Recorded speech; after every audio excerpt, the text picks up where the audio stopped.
This is what they know. They know that 3 billion people live in poverty and 40,000 children die each day of diseases that could be prevented. They know that while the world as a whole consumes $24 trillion worth of goods and services each year, the planet holds 1.3 billion people who live on incomes of less than $1 a day. They know that the 3 richest people in the world have assets that exceed the combined gross domestic product of the poorest 48 countries. And that is not going to change by saving one life and then another and then another. Nothing is ever going to change. That is what they fear. That nobody really cares. My name is Digna Ochoa. I am a nun who started life as a lawyer. I have always felt anger at the suffering of others. For me, anger is energy. It's a force. It's an act of injustice. If an act of injustice doesn't provoke anger in me, it could be seen as indifference, passivity. It's injustice that motivates us to do something, to take risks, knowing that if we don't, things will remain the same. Something I discovered is that the police and soldiers are used to their superiors shouting at them, and they're used to being mistreated. So when they run into a woman, otherwise insignificant to them, who dresses monk-like and demands things of them and shouts at them in an authoritative way, they are paralyzed. One time we filed a habeas corpus on behalf of a man who had been disappeared for 20 days.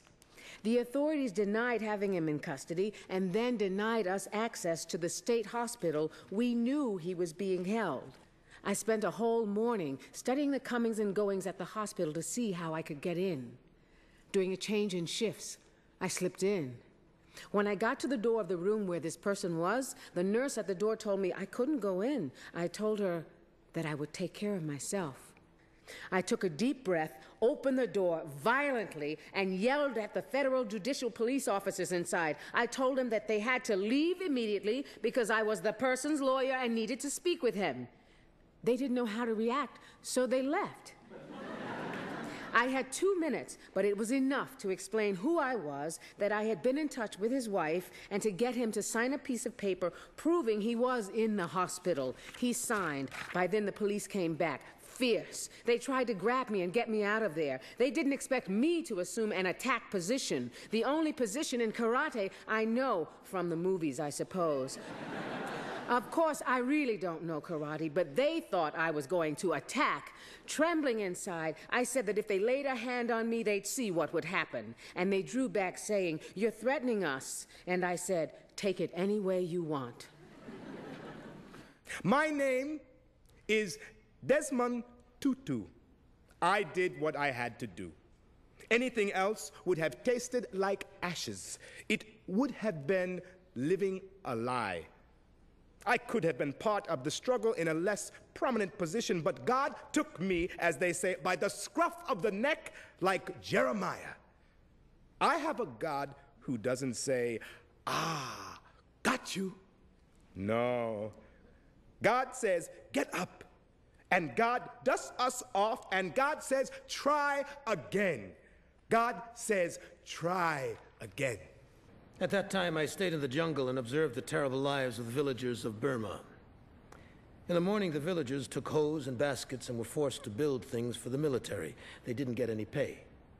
I walked to another village 5 days away, where I stayed for quite a while. This changed my life. Since no one was doing interviews, I talked to everyone. I talked to one mother whose son had committed suicide because a group of soldiers had forced him to have sex with her. The son killed himself out of shame. The mother was heartbroken. It was then that I made the decision to work for these people. In the beginning, I had neither pen nor paper to work with. The resistance people told me that this kind of incident happened all the time and that no one cared and that I should take up arms and fight. But I made a decision to continue working on the testimonies, absorb the stories as best I could. We were very poor. There was a time when I wanted to shoot myself when there wasn't any water and we had to eat raw rice. We couldn't cook for fear that the soldiers might see the fire. In the rainy season, life was very tough. It was very cold in the hills, and all we had was a sheet of plastic to cover ourselves. Although we hung our hammocks to avoid the leeches on the ground, in the morning we realized the leeches had fallen from the trees and sucked our blood, but we kept gathering stories. Kasawa from Burma, yes. He felt heartbroken, yes. But we had told him it was useless. We had told him he was wasting his life away. We had told him that nobody cares. At the same time, I can't quit. If I turn my back and walk away, I thought, who is going to do this work? Courage? No, I don't know if courage comes from power or from pain. No one listened, and no one even cared.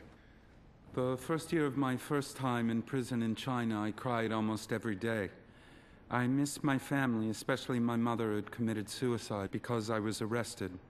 I was Catholic, so I prayed, but after 2 years, there were no more tears. Life only belongs to you once. They broke my back. Later in exile, people were calling Harry Wu a hero. But a real hero would be dead. If I were a real hero like those people I met in the camps, I would have committed suicide. Now I want to see Lao Gai become a word in every dictionary. Lao means labor. Gai means reform. They reform you. Before 1974, Gulag was not a word. Today it is. So now we have to expose the word Lao Gai. How many victims are there? What are the conditions the prisoners endure? I want people to be aware of the products made in China by prison labor, the toys, the footballs, the surgical gloves.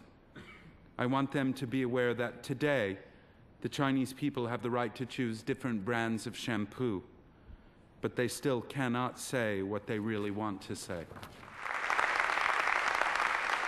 Thank you. The people who I am most grateful for are the defenders themselves, several whom are with us here this morning. Harry Wu survived 2 decades in Chinese prison camps and is the foremost critic of the Chinese Laogai labor system.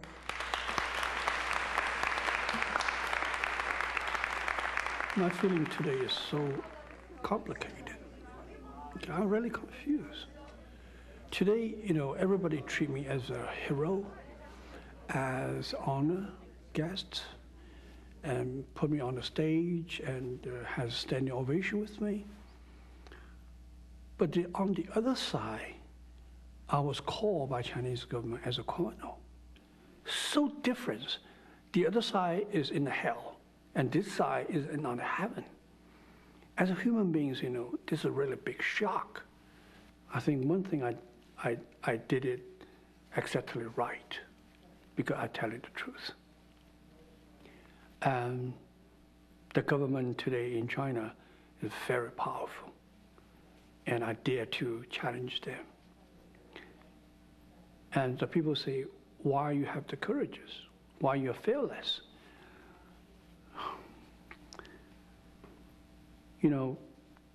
During the night and day in the labor camps, for that 19 years,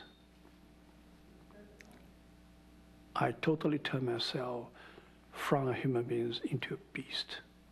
They almost starved me to death because we have no food. My weight only 80 pounds. 4 months I cannot stand on my own feet. We are forced to labor 7 days a week, 30 days a month. We don't have food. We find the rats in the field. So I turn myself into a beast. That means don't think about human dignity. Don't think about the freedom, whatever your rights or whatever your family, talking about kindness, love. Don't think about it. I think this is the way I survive.